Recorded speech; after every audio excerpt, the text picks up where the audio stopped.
পুঁই গাছ তো আমরা সকলেই চিনি, কিন্তু বনপুঁই কি চিনি? এটাই সেই বনপুঁই। আগে গ্রাম বাংলায় অনেক চোখে পড়তো, এখন খুব একটা পড়ে না, প্রায় বিলুপ্তির পথে। এটা পুঁই গাছের মতোই। পুঁই গাছ মোটা হয়, এটা চিকুন হয়। সাধারণ পুঁই মোটা, এটা দেখতে চিকুন, কিন্তু এর পাতা, ডাঁটা, ফুল সবই পুঁই গাছের মতোই।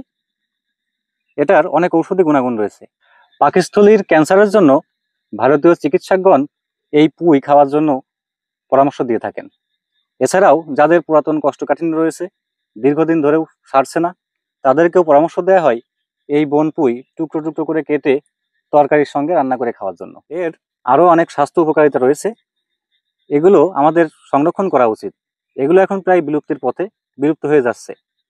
আমাদের উচিত এই চমৎকার ঔষধি গাছগুলোকে বাঁচিয়ে রাখা, সংরক্ষণ করা।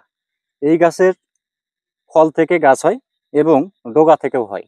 যদি এই ডগাটা কেটে বাড়িতে নিয়ে লাগিয়ে রাখা যায়, তাহলে এই গাছটি হয়ে যাবে।